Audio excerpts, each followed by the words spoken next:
And welcome to Good Night India, India का इकलौता रात वाला फैमिली शो।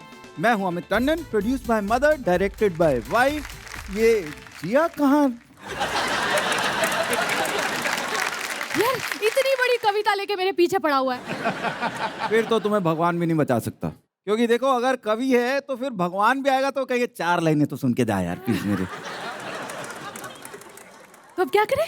देखो दर्द बांटने से कम होता है, तो एक काम करते हैं, हाँ, सबके बिल्कुल। साथ बांट। बुला। हाँ, मैं अकेली क्यों सहूं?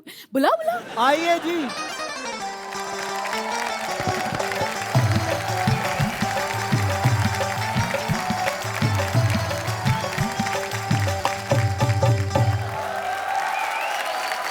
आइए जी आइए। आप यहाँ छोड़िए।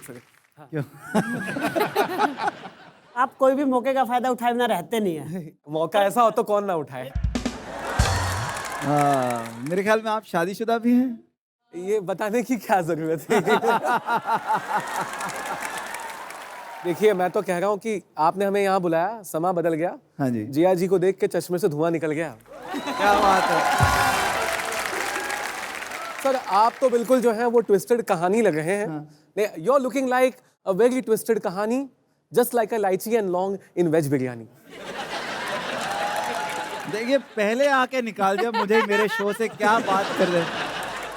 वो मैं कैसी तारीफ कर रहा हूँ। वाह वाह, पहले बोल दो एडवांस में कि अगर गवर्नमेंट को ये ख्याल हो जाए, वाह वाह, अगर गवर्नमेंट को ये ख्याल हो जाए तो खत्म सारा बवाल हो जाए। हाँ। जीएसटी लग जाए अगर हसीनों पर तो इंडिया भी माला माल हो जाए। क्या बात है, क्या बात। ऐसे निपटाते हैं बेटा। और अगर मिल जाए आपको जिया जी के चाहने वाले, सेट से निकलते ही चेहरा लाल हो जाए। लीजिए जी, आप बैठिए, फिर हम शुरू करते हैं इस महफिल को। एक बार जोरदार तालियां हो जाए हमारे सारे कवि दोस्तों के लिए, पूरों के लिए। अच्छा अमित, वैसे एक बात बताओ, ये धरती से आसमान की दूरी कितनी है? बाकी सबका तो पता नहीं, पर लड़कियों के लिए सिर्फ एक लाइन की दूरी होती है। क्या मतलब? मतलब बताता हूँ तुमको थोड़ी देर में, पर वैसे तुम आज बहुत सुंदर लग रही हो एकदम।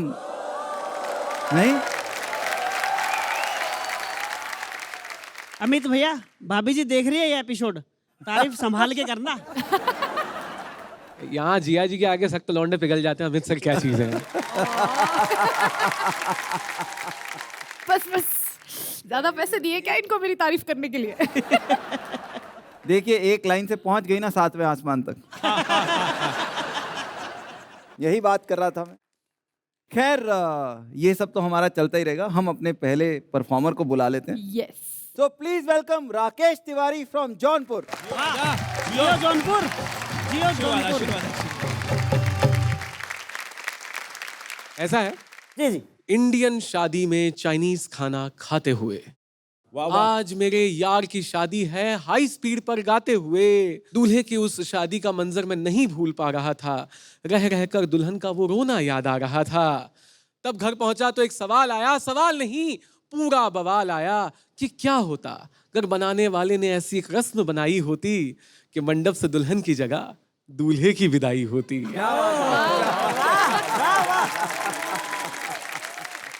क्या होता अगर ऐसी एक रस्म बनाई होती कि मंडप से दुल्हन की जगह दूल्हे की विदाई होती। दिल कांप उठा ये सोच करके, जाने कैसा होता। सोचो सारे मंडप दूल्हा फूट फूट कर रोता। वाह वाह वाह वाह। राकेश भाई, दुल्हा तो अभी भी फूट फूट कर रोता है। हाँ, तो बस सब वहाँ विदाई पे नहीं रोता, बाद में सारी जिंदगी रोता है। कि रो रो कर डिजाइनर वाले सारे कोट भीग जाते। पापा मम्मी बिट्टू भैया सब मिलकर समझाते। हैशटैग पापा। पापा। माना कि रस्म है मुश्किल, पर इसे तो निभाना है। एक ना एक दिन हर बेटे को दूल्हा बनकर जाना है। अच्छा, बहुत अच्छा, बहुत अच्छा। इस पर सुनील सर जैसे बड़े भाई साहब अपना तजुर्बा बांटने आते। इसी बहाने होने वाले दूल्हे के साथ वक्त काटने आते और कहते कि देख, ज्ञान में दे रहा हूं, किसी और से बांटना मत। शादी लंबी चलेगी, दुल्हन की बात को काटना मत। बढ़िया बढ़िया बढ़िया। बहुत अच्छे, बहुत अच्छे। उसके बाद जो अपने आप को नहीं संभाल पाती कि लाख करती जतन, वो नहीं समझा पाती अपने मन को। फिर जाकर दूल्हे की माँ ये बताती दुल्हन को कि कांटा न चुभे मेरे लाडले को।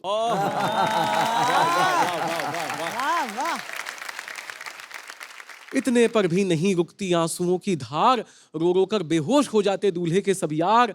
पापा मम्मी बिट्टू भैया रिश्तों से छुड़ाकर ले जाती दुल्हन दूल्हे को पीछे बुलेट पर बिठाकर, और सब कहते क्यों री दुल्हन, क्या नहीं पिघलता तेरा मन? तो वो फिर से शेर्स लगाकर कहती, Why should guys have all the fun?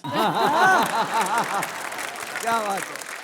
पर ऐसा कभी कुछ ना होगा, हमने समझाया मन को, ये विदाई एक महान रस्म है, निभाने आती है सिर्फ दुल्हन को। इतना कुछ करना, सब संभालना कसम से ना होगा, यार तुम लोग ही निभा लो, हमसे ना होगा। लेकिन इस एहसास को फिर से कहीं दिल से मिलवाइएगा, सच में कहीं दूल्हे की विदाई हो तो हमें भी बुलाइएगा।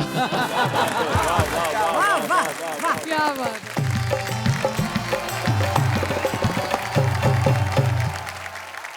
यार वैसे अगर सच में ऐसा होता तो मेरे भी दिमाग में ना एक फनी सिचुएशन सी आ रही है।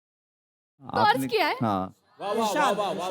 फिर एक दिन लड़का शर्माता सा कमरे में आता, वाह वाह वाह, ए जी सुनती हो, कह के हल्का सा मुस्कुराता, क्या बात है। देख के तुमको दिल ये धड़क बार बार रहा है। हाय हाय हाय। फिर धीरे से लड़की का हाथ पकड़ के अपने पेट पे रखता, देखो ना मुन्ना लात मार रहा है। क्या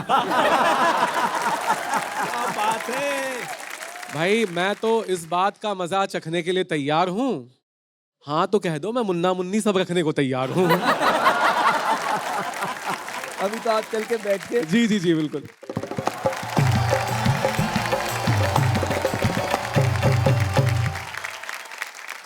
वैसे अमित, मैंने एक चीज नोटिस की है हाँ। कि पंजाबी लोग इतने सारे कॉमेडियंस हैं लेकिन कवि बहुत कम है, ऐसा क्यों? यार वो थोड़ा सा ना, कई बातें एक वर्ड में निपटा देते हैं और कवि जो है उस पे ऐसे लिख देता है। तो पंजाबी को थोड़ी आदत है कि एक बार में मतलब खत्म करो बात को। अब मुझसे पूछो कि आप बाहर गए थे तो आपने क्या क्या किया? आप बाहर गए थे तो आपने क्या क्या किया? मौजा। एक वर्ड में निकल जाता। सही है फिर। और अब जो आपको मौजा कराने स्टेज पे आ रहे हैं वो है सुनील सावरा फ्रॉम प्रयागराज।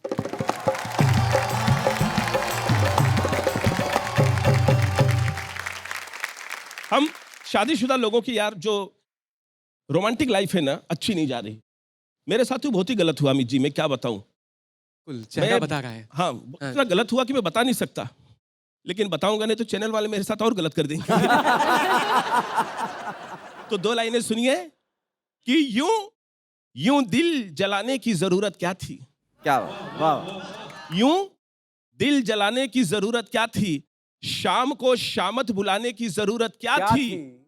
अरे प्यार नहीं था तो मना कर देती, बीवी को बताने की जरूरत क्या थी। शादीशुदा लोगों के लिए दो लाइनें कि बीवी जब खुश हो, हालांकि होती नहीं है पर सोचने में क्या जाता है कि बीवी जब खुश हो तो गजल का शेर लगती है। बीवी जब खुश हो तो गजल का शेर लगती है। क्या बात है। और नाराज हो जाए तो बारूद का ढेर लगती है। वाह वाह। और हम पतियों को इतने जल्दी आता नहीं गुस्सा, वाह, क्योंकि बड़ा बर्तन गर्म होने में थोड़ी देर लगती है। बहुत बढ़िया। मेरा दोस्त गुड्डू मेरे पास आया, बोला सुनील भाई, मेरी प्रेमिका ने मुझे धोखा दिया, बिना छोड़कर भाग गई। वाह। मैंने कहा यार तेरी तो नहीं, लेकिन तेरी प्रेमिका की किस्मत जाग गई। तेरे लिए टेंशन वाली पर मेरे लिए सोचने वाली बात है, जब वो मेरे साथ नहीं भागी तो भागी किसके साथ है। कुछ भी हो जा रहा है देश में, समझ में नहीं आता ये क्या हो रहा है। हाँ। ये छोटी सी कविता है मेरी, मुंबई की एक हकीकत बता रहा हूं, मुझे सबको पता है। सबको पता है वो हकीकत क्या है। लोकल ट्रेन की भीड़ कि जहां आदमी हाथ भी नहीं हिला सकता। लोकल ट्रेन की भीड़ जहां आदमी हाथ भी नहीं हिला सकता, मतलब खुजली किसी और को है, खुजा कोई और रहा है। समझ में नहीं आता ये क्या हो रहा है। बहुत बढ़िया। और आजकल एक कॉमन समस्या देखने को मिल रही है कि मोबाइल सबके अलग अलग, मोबाइल सबके अलग अलग, सही बात है। रिंगटोन एक जैसी है, बज किसी और का रहा है, उठा कोई और रहा है। समझ में नहीं आता ये क्या हो रहा है। धन्यवाद, बहुत अच्छा लगा। आ जाओ भाई।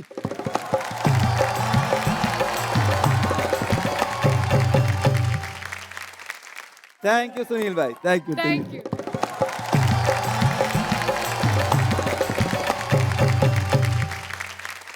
अमित, एक बात तो मैंने सीख ली है हाँ, कि दो लोगों के नाम झांसे में कभी मत आओ। कौन कौन? एक तो दिल्ली के ऑटो वाले, हाँ, बस थोड़ी दूर और बोल के ना पूरा शहर घुमा देते हैं। और दूसरे कवि, दो लाइनें। हाँ, जो चार पंक्तियां बोल के 40 पंक्तियां सुना देते हैं। अरे अपनी कविताओं से तो माहौल बनाएगा ही, ऑटो में आप बैठी हो तो ऑटो वाला घुमाएगा ही। और अब अपनी 4 पंक्तियां सुनाने आ रहे हैं संजय बंसल फ्रॉम नरवाना। क्या बात है, जियो। अच्छा, पति पत्नी की बात कर रहे हैं। मैं कहता हूँ पति और पत्नी का जो संबंध है ना, वो साइकोलॉजिकल होता है। बस आपको देखना ये है साइको कौन है और लॉजिकल कौन है। अरे बाप रे, ये पिटेगा आज, ये पिटेगा। तो आजकल क्या है ना, लड़कियां बड़ी मतलब तुरंत जवाब दे देती है। पहले दौर में आप लड़की को अगर फॉलो करते थे तो इग्नोर कर देती थी, लेकिन आजकल तुरंत जवाब दे देती है। नहीं, आज भी होता है। बस में एक लड़की बैठी थी, बगल में एक लड़का आकर बैठा। लड़के ने देखा लड़की अकेली है तो फ्लर्ट करने के उद्देश्य से पूछ लिया, मैडम टाइम क्या हुआ है?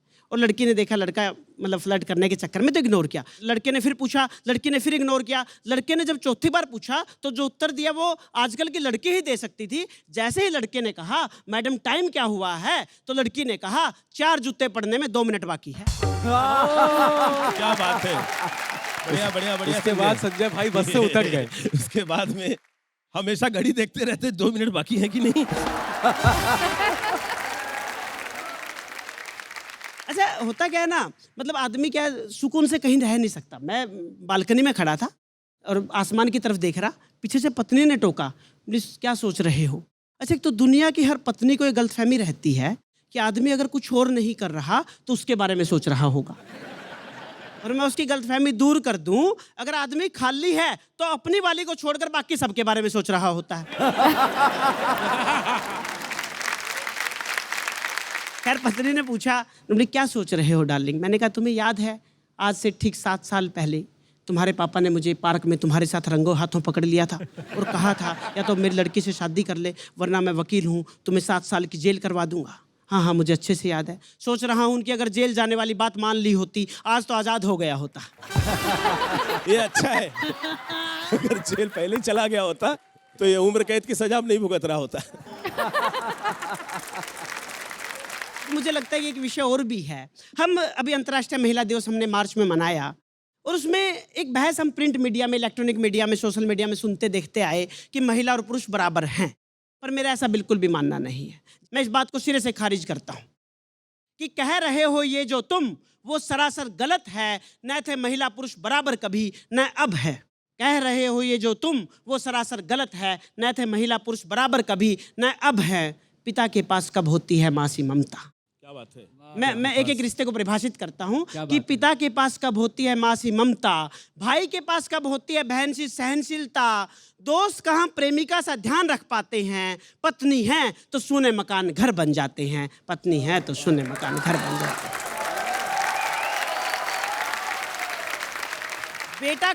बेटा कहाँ बेटी सा समझदार पाया जाता है। मैं एक बात और बता दूं, हम अपने घरों में अपनी बेटी को बेटा कहकर बुला लेते हैं परंतु अपने बेटे को कभी भी बेटी कहकर नहीं बुला पाते, क्योंकि जरूरत पड़ने पर एक बेटी का रोल भी अदा करती है, बेटे का रोल भी अदा करती है, परंतु दुनिया का कोई भी बेटा जरूरत पड़ने पर बेटी का रोल अदा नहीं कर पाता। वाह वाह वाह। बेटा कहाँ बेटी सा समझदार पाया जाता है, पुरुष कहाँ स्त्री सा वफादार पाया जाता है। ऑफिस व घर दोनों की जिम्मेदारी निभाती है, एक नहीं 2-2 घरों को वो महकाती है। इसलिए तुलना ही बेकार एवं व्यर्थ है। महिलाएं पुरुषों से कल भी श्रेष्ठ थी, आज भी श्रेष्ठ है। महिलाएं पुरुषों से कल भी श्रेष्ठ थी, आज भी श्रेष्ठ है। बहुत बहुत धन्यवाद। वाह संजय भाई, वाह वाह। ये जो आखिर में बचाया है ना आपने अपने आप को, बहुत बढ़िया। अमित भाई, मैं कहना चाहूंगा कि महिलाओं के लिए इतनी अच्छी कविता लिखकर ये इतिहास रच गए और जो उलूल जुलूल की बातें की थी ना, ये पढ़ के अब घर में मार खाने से बच गए। थैंक यू सो मच जी बंसल साहब, थैंक यू सो मच। एक बार जोरदार तालियों से। यार अमित, इतना अच्छा माहौल हो रहा है, हाँ, तो 4 लाइंस मैं भी लाई हूँ। क्या बात है, इरशाद इरशाद। नहीं सुना नहीं सकती, दिखा सकती हूँ। दिखाओ। नई टाइप की शायरी है। इसमें क्या? 4 लाइनें, वाह वाह वाह वाह वाह वाह वाह वाह। ये इन लाइन्स पे मैं भी कुछ कहना चाहूंगा इरशाद। कि चुप्पी में भी एक बात होती है, वाह। चुप्पी में भी। चुप्पी में भी एक बात होती है। जो लाइन तुमने दी है इस पे वाह नहीं वाहियात होती है। इतना ही शौक है ना कवि बनने का, तो आ जाओ फिर मैदान में। Ladies and gentleman, Amit Tandon. वाह वाह।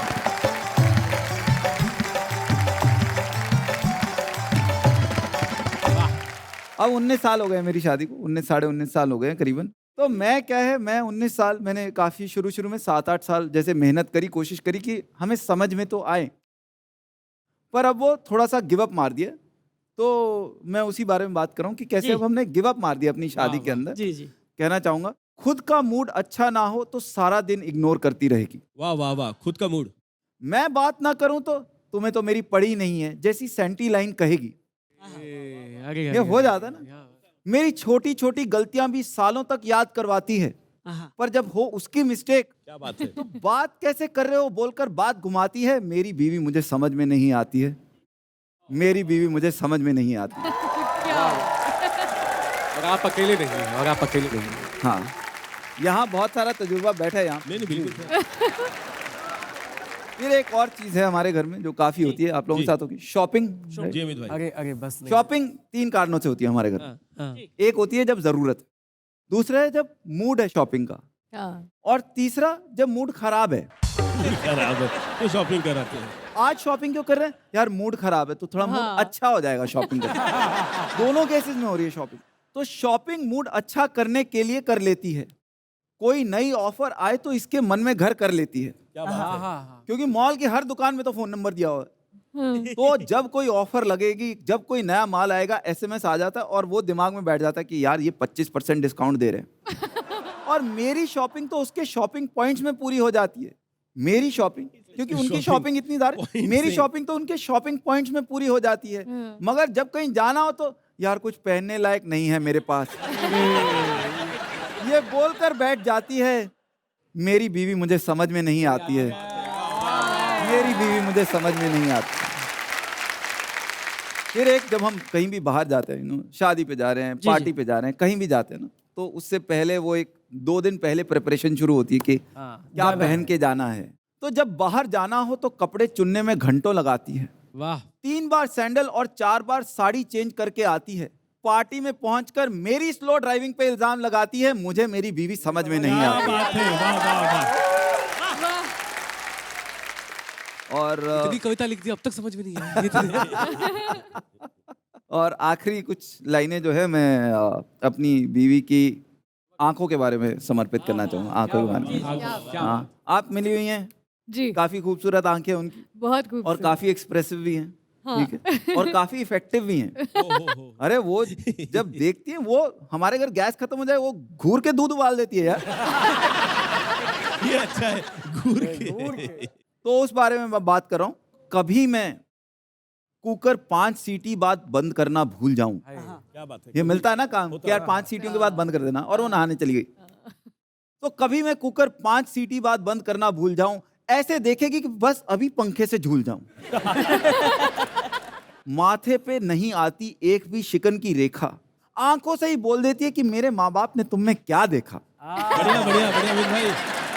क्या बात। बिना बोले भी कुछ ज्यादा ही बोल जाती है। मुझे मेरी बीवी समझ नहीं आती है, मुझे मेरी बीवी समझ नहीं आती है। Thank you. For more updates, subscribe to our channel, click the show links and enjoy watching the videos.